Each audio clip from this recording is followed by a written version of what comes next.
This episode is brought to you by the Pilbara Health Professionals Network, made possible by funding from BHP's Vital Resources Fund.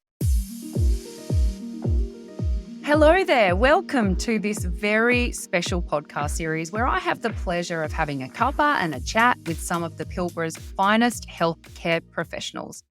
Together, we explore taking better care of ourselves physically, socially, and mentally amid the challenges that life and clinical life in a regional setting can deliver. My name is Casey Barrows. I've been a health journalist for the last 15 years and counting, and there's nothing I love more than having meaty conversations with clever people. The theme for today is managing your mental health, and with me is Millie Caddy. She's a mental health OT based in Karratha, who skipped out of Melbourne during lockdown, smart girl, to come and join us on the west side. Millie, I want to start with your first impressions when you landed in Karratha, because Melbourne and Karratha are about as different as two cities can get. Yeah, it was definitely, I had I'm not in Kansas anymore kind of experience. Very, very polar opposites. I was excited to see traffic lights. My expectations for the city weren't too high. But at that stage, I just sort of was really happy to get out of Melbourne and lockdown and super excited for sort of all the adventures to come. What was it that drew you to going into a regional setting? So I actually did one of my final placements as a rural and remote placement. So it was up in Broome. I think that's just when I really got an itch that I just kind of couldn't scratch.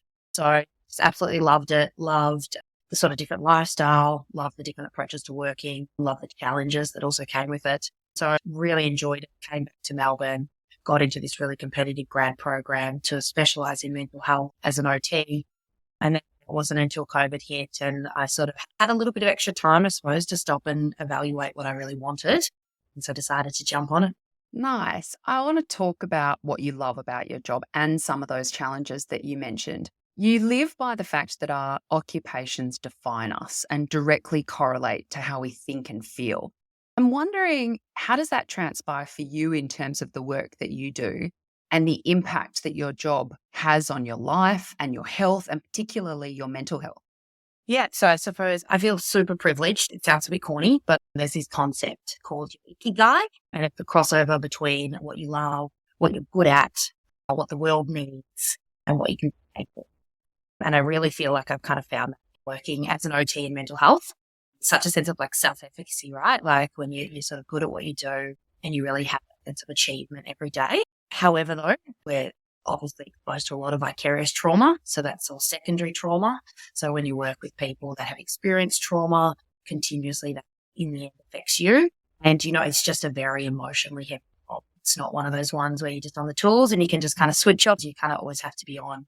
And so that can be difficult some days. And when those challenges come up for you, how do you manage them personally? So if you take your OT hat off and you're just Millie, how do you manage that? What sort of things tend to work for you?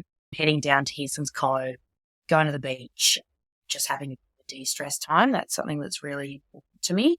The other one is kind of managing boundaries pretty well, which can be really difficult. So how do I separate my passion, my job from, the outside or my time off? How do I separate the evenings and the weekends and really give myself that time to sort of de-stress or to let the concerns of the job go? Particularly, I think moving to Karratha, there's just this overwhelming need. There's always a really long wait list. There's always people that aren't able to get access to services, and that can feel really overwhelming at times. But I think really understanding you can be able to kind of meet all those needs, understanding you can only do what you're able to. And I think really kind of reframing, I suppose, my role as a health professional in terms of it's not my job to kind of fix people or to kind of solve all the issues. It's just my job to kind of give them some tools to fill their toolbox. And then they kind of get to choose whether they use them or not. And that was a really healthy boundary for me to kind of establish pretty early on in my career, I think, because it allowed me to not only kind of protect myself in terms of not sort of holding myself to these impossible standards, but also allowed me to kind of not get too frustrated or stuck with clients. It's so interesting because while resources are typically a little more stretched in those regional and remote areas, I imagine that working in them you would have a really solid sense of who is on your team, who can you refer to, who can refer to you. How well are you able to identify in your peers, so other healthcare professionals, when they're struggling in the same way that you might be struggling? And are you and they able to apply the same sorts of advice that you give to your patients to yourselves? Oh, it's a really hard one, right? We joke quite a lot, I suppose, me and my colleagues in the mental health field. Like sometimes it's the most frustrating thing, right? Because there's so often that you kind of often miss these cues. Like if you are experiencing burnout or you are really struggling, you quite often miss these cues yourself. And I think it is really important to have those extra, your colleagues around you that are able to check in. And particularly in this kind of rural and remote, it is a kind of two sides of the same coin is a really good analogy. On one side, we are so diminished with resources. A lot of the times you don't have the referral pathways that you would in metropolitan areas to kind of deal with the crises or the difficulties. The other side is really close-knit. We really get to know each other and understand each other. And we do have a really good support network. I feel particularly lucky in the workplace that I'm at. We do really gather around each other, both in the workplace and outside the workplace, to sort of call on each other when we need it or do those little check-ins like, hey, I noticed you're a little bit more stressed today, or hey, I noticed you haven't been at work lately. Do you want me to pop around for a cuppa, or do you want to come out to the beach? The Pilbara family that I have are a very perceptive one, and they're really good at checking in on each other.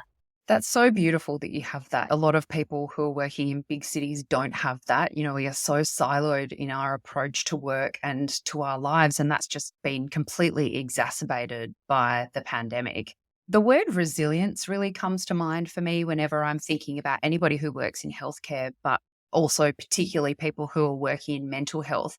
Does that ring true for you? And if so, how do you practice resilience in your role?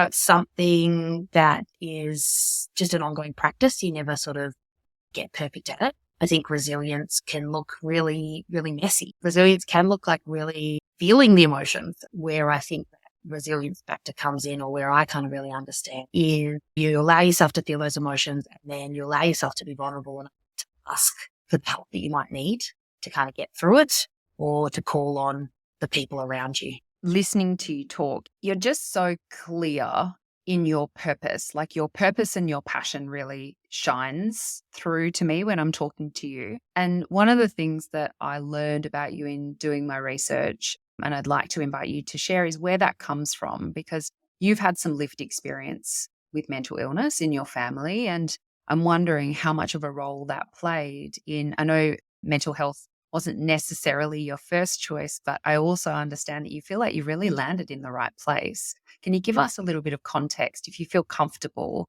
sharing kind of what that looked like for you and maybe how that served you in terms of the role that you're in now? Yeah, I was, suppose exposed to the lived experience of mental illness from quite rich. My mum, bipolar. Dad left when we were quite young. And it was a really trying and testing time for both me and my brother. I sort of joke with friends nowadays because 18-year-old Millie, if you told her that she was going to be a mental health clinician and this was her greatest passion, she would have rolled her eyes at you and kind of been like, no way, because I really felt like so much of my life had been engulfed by the darkness that can kind of come with mental illness. And it was something that I didn't want anything to do with. It was kind of serendipity in that in my OT degree, I was always going to be a neuro OT. I was determined, like I'd worked in spinal cord injury, and we had to do our preferences, our placement preferences. And I pretty much put mental health as like the last one in terms of my preferences. And surprise, surprise, my final two placements, mental health. And I think my first placement was a pretty big eye-opener for me in terms of it. I had to confront, I suppose, a lot of my own personal experiences. And I sort of was triggered by a lot of what I was seeing in the workplace because it really reminded me of things that I'd gone through, which was really, really difficult. But I also really started to realize a different perspective that I was able to hold. So both the clinical side of things, the frameworks, the practice, and kind of what goes on behind there. But then I could always really understand and connect with my client on kind of really deeper lived experience level. What does this diagnosis to clinicians that it may be just, a label that has a set of symptoms that has this kind of treatment plan? what does this actually mean for this person? What is that experience like for them? Their experience is uniquely their own, but I think it really gave me this skill to just hold some really a whole lot of empathy for them, which thus made me really, without blowing my own horn, made me quite good at doing what I did and made me a better clinician. That's so beautiful. And what a gift to be able to give to the people around you. I can only imagine how much, though, that must weigh on you, because in a way, you're not able to be perhaps as clinical as some of your peers because you've got this layer of emotion attached to your lived experience because you're a human being. And that's so wonderful that you're able to kind of bring that empathy. And I imagine working in mental health, you have to have so much patience, so much kindness, so much empathy if it's available to you. Tell me about some of the issues that you're seeing come up again and again in your clients at the moment. Because as a collective, we've been through an incredibly unique time, right? In the last 3 years, the pandemic has offered this incredibly challenging melting pot where we know statistically people aren't doing very well from a mental health perspective. And I'm wondering how that translates on the ground for you, living and working in a regional setting. What has that felt like? What has that looked like? What are you seeing in clinic? Well, I suppose where I'm working with children and adolescents. And I think we're seeing a really interesting time. Parents are kind of feeling a lot more open to referring their kids for their mental health issues. Quite common presentation that we get is anxiety. So they'll kind of see their kids' anxiety and they'll refer in. But they really, when they sort of come into the space, we really start to realize that a lot of the time kids' experience of anxiety is directly related to the kind of parent's own experience, right? A lot of the time as adults, we don't feel like we're able to sort of seek the help or support that we need. We can kind of see them kids and we know that that's our purpose as a parent. We kind of know we need to talk about it, but we just don't know how to talk about it. We've never been taught the language. We've never kind of known how to. Still just feels like this really difficult barrier to take that step, go out and seek that extra help. That's true for all of us, right? When you've had a tough day and, the beach is calling your name, I know that this Pilbara family of yours and so many of the people that I've spoken to up there, the place and the people in it, they mean the world to you. And I'm wondering how important they are in terms of being part of your support team, directly or indirectly, in helping you manage the stresses of clinical life in a regional setting. They're probably my biggest protective factor, because there's so much that you can do for yourself, but, we really need a community to support us. I've had some really tough times since moving here, even though I really think moving to the Pilbara was the best decision I've ever made. It's really hard to be away from your family of origin or your biological family, and it's kind of been scary at times. And there's definitely been some times where things going on back at home, like my grandfather got unwell, or, maybe there's some really trying things or really stressful things going on here. And there's been times where I have kind of thought like, oh, nah, I don't think I can do it anymore. I think I need to go back. And it's always been my Pilbara family that have kind of answered or responded and sort of what kept me here. So whether my colleagues sort of noticing things and just taking me for a bit of a walk, or I foster dogs. So the dogs, come home and just so excited to see you, or my football club. So my football club's been an amazing protective factor in sort of supporting me. I'll have a really tough day. I'll be kind of feeling over it. And then I'll get down on a Tuesday and Thursday night to footy. There's the girls team and the boys team. Yeah, go Sharks. Go Sharks. And I've got to say, probably biased, but best oval in the West. Beautiful view of some palm trees. So look, it's just such an amazing thing to sort of help. When you're really in a really tough time, you just get down there. They're all there to kind of get around you. So if somebody was listening to this and they were like, oh, I really feel like I want that experience, what would you say to them?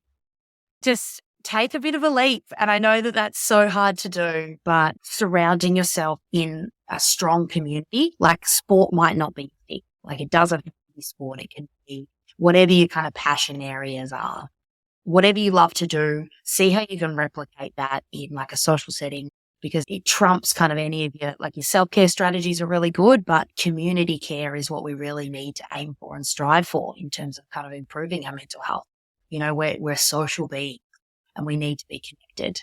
And our relationships really, define and impact our health in so many different ways. So take the leap, get on down. It's never as scary as you think it's going to be. I know I was freaking out the first training before I went down, and I'm pretty confident, but even the idea of kind of just going down to a completely new place, not knowing anyone. But as soon as I got down to that footy club, I think I had 2 or 3 girls sort of introducing themselves. And I think one of the greatest things about the Pilbara is that, so many people are in the same place, right? So everyone kind of knows what that feeling's like. And I really noticed that everyone goes above and beyond to kind of be more accommodating because they remember what they were like when they first moved to the Pilbara. Awesome. I love chatting to you, Millie Caddy. Thank you for the work that you are doing in the world and for the support of your Pilbara family. I'm sure they're very grateful for you, and I cannot wait to get up there and come and cheer you on at a Sharks game. Sounds good, Casey. We'll have to get you some good merch. One of the things we wanted to do with this podcast was not only capture stories to inspire you and maybe give you some tips, but also bring in a regional psychiatrist to reflect on the conversation that we just heard and see if together we can pull out some key learnings. So with me now is Dr. Kelly Ridley. She's a psychiatrist working in the Great Southern region, so not in the Pilbara, but she's spent her career regionally, so she well and truly gets the landscape. Welcome, Kelly. Thank you. Hi. Kelly, you've listened to mine and Millie's conversation, and I'm keen to chat through some of the things that you picked up on. Millie moved to Karratha during the pandemic. COVID-19 has had a huge impact on all of us, but especially those working in the healthcare system. And I suspect that for those working in mental health like you and Millie, you've lived this sort of shadow pandemic of mental illness in the community, and it's not much of a stretch to see how those working in mental health would also have been affected. So you relate to that? Yeah, absolutely. Like the impact of COVID on mental health and mental illness, it was really predictable. I mean, we all saw it. And when you think about it, it was millions of people around the world more isolated than ever in a world that was suddenly really unsafe in a brand new way. And so for all of us, when we get stressed, we tend to go back to ways of managing feelings that have worked for us in the past. And it tends to be stuff that allows us to control what's going on around us or control something within ourselves. For some people, that was really positive things, all the people who took up exercise and making sourdough. But for some people, that was violence towards themselves or towards others. It was disordered eating, it was alcohol, it was gambling. And of course, depression and anxiety rose because, again, you're cut off from all the stuff normally gets us through the day, that brings joy into our lives, and all the routine ways of managing mood and anxiety, like human contact and routine and services, all the stuff that we can look forward to. And then for young people, we saw it even more because really young people during the pandemic lost 3 crucial years where they'd normally be using their adolescent lives to explore the world around them and learn from their peers and learn a sense of identity and a sense of self outside of the home and the family. And for a lot of people, a lot of young people, those milestones were really pushed back or experienced in lots of different ways. And then, of course, healthcare workers are in no way immune to them. As healthcare workers, we had long days, lots of fear that we were going to get sick or that everyone around us was going to get sick. You couldn't access leave. You were stuck behind all these layers of PPE. So it's kind of hard to connect to the people that you're working with and caring for. It really sucked. And I remember scrolling through Instagram one day at work and seeing something. It was like, not all heroes wear capes, some wear scrubs. And I actually think that kind of stuff, while it's a nice sentiment, made it even harder to put your hand up as a healthcare worker and say, actually, I'm not a hero. I'm a person. I'm actually really lonely and I'm really struggling. I think you really heard that in Millie's experience of being through all those lockdowns in Melbourne and feeling really isolated, and then making the choice to come into the Pilbara. And it's kind of isolation in a different way in a new town, but it was a way that lots of people ended up looking after themselves. And I think that it was a really positive choice that Millie made, and I'm so happy it's worked out for her. I guess the only flip side, the positive to COVID and mental health, was that actually the conversation around how isolation affects our mental health became really mainstream. And as a mental health practitioner, we know that isolation has affected people's mental health forever, but it's become a mainstream conversation, and suddenly there's a rise of more services and novel ways to access services like telehealth that weren't as available before the pandemic. Thank you so much for saying that. It's just really refreshing because I still think that as consumers, we still put healthcare professionals on a little bit of a pedestal. And it's actually really refreshing to hear somebody admit that, that you are human and that you do struggle. And one of the things that I loved about what Millie said was not only did she have sort of the gumption to get out of Melbourne, she knew that that wasn't serving her, and she knew that Karratha was kind of calling her name, so to speak, but also that she stuck it out. Yeah. Because it isn't always easy. And so I take my hat off to her for that. One of the other things that she said that really made sense to me was about boundaries. And look, we all struggle with boundaries. How important is it to have strong boundaries working in mental health or as any healthcare professional? How important are those boundaries? Because I have been so guilty of reaching out to my friends who are clinicians and saying, oh, I know it's the weekend or I know it's the evening, but can you just give me a heads up on what I do about this? But I suspect that you get that from lots of people. So talk to me about the boundaries piece. Yeah. You cannot work in health if you don't have boundaries, not for any length of time. And it's even more important if you work bush. Like if you think about boundaries we have at work, we're all quite comfortable with them. I'm going to protect your confidentiality. I'm going to arrive on time. Your appointment's going to last so many minutes. That helps patients feel safe and contained, and it helps us feel safe and contained as the professional. But we also need it to feel safe and contained outside of work. And that's where concepts like the Pilbara family can cause a bit of grief. Certainly it can in the Great Southern family as well. Because I reckon, like you and like Millie, I love my family heaps and they love me and they care about me and support me. But because of that, they're my family. They're allowed to ring me in the middle of the night and they're allowed to borrow $20 and I'll house sit their house if they're going away, no worries. But I can't do that for my Great Southern family, and Millie can't do that for all of her Pilbara family all the time. So it's really important to have that boundary that outside of work, I am Kelly and Millie's Millie, and during work hours, I'm Dr. Ridley and Millie's OT Millie.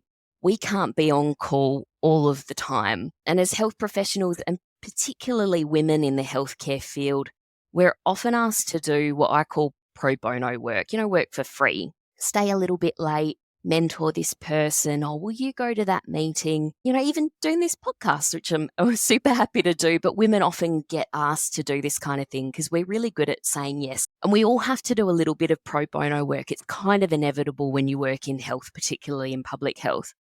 But I think it's really important to think, how much time do you have in your day or your week or your month to give to that? And we need to learn and practice to say no. When that time is done, I can't do any more. We can't live up to those impossible standards that Millie mentioned. Like we all have a well of time and emotional resilience and energy, and it's not endless. And you need to keep some back for yourself because it's really hard to fill up that well once it's run dry. This is this kind of paradox that we all face, right? We want to do well for our communities. People become healthcare professionals because they genuinely like people and they want to give back and they want to make a difference to people's lives. You mentioned the Pilbara family, and this has been a real theme for me in all of the healthcare professionals that I've spoken to for this series. And I'm wondering, on the flip side of that is that, this incredible value that your support network, and that might be your immediate family, it might be your very dearest friends, but it can also be your adopted family, for example, the Pilbara family. I'm wondering what role that plays in terms of how you support yourself when you are a healthcare professional and you are, working under sometimes incredibly tough circumstances. I guess that's your support network, isn't it? And for me, I like to frame it as the support network is those people that can fill your well back up, your well of energy and time and resilience and care. They're the people who give you time and they appreciate you. They're interested in you. They delight in you and you in them. And so in that way, it's communal. You fill each other's wells. And a support network as well can also, challenge you. They can help you grow in a supported way. It doesn't have to be huge. It is quality over quantity. And I think, Millie put it nicely with her footy team, that it's really nice to have a support network outside of the workspace as well. It's useful to have a support network in your workspace too, but having a broad support network is wonderful. And I guess that's one of the perks of moving rurally, is that people want you to join the Pilbara family or the Midwest family or the Great Southern family or wherever you may be, because people are really nice about letting you have a go at new stuff. Down here in Albany, I've taken up ultimate frisbee and watercolour painting and tried Muay Thai and all sorts of things that I'd never done before, simply because they're there and people are welcoming. They want you to be part of their network and you to join theirs. And Millie touched on it as well, that often people in regional towns are used to people kind of coming and going. That's really true. It makes it sad when great people leave, but what it is kind of softer soil to put those roots down in. You know, people want you to love the town because they want you to join the family and stay. And when you make the place your home, then you're able to then start supporting other people who might be new and make that a great place for them to live as well. So it is really that mutual support. Kelly, I feel like we need to do a whole nother podcast episode on ultimate frisbee. Oh, you really don't want to see the video of that. Thanks, Kelly, and a big thanks to you for joining us for our very first episode. Up next, we'll be talking about life in the regions and then diving into how we balance resilience and self-care as healthcare professionals. If you enjoyed this episode, please share it with a friend and let us know. And remember, the Pilbara Health Professionals Network has been established to support you. You can find more information and resources over at phpn.com.au. I look forward to you joining me and my friends for episode 2. Until next time. Please note the views expressed in this series are the expert's own and can't substitute for personal medical advice.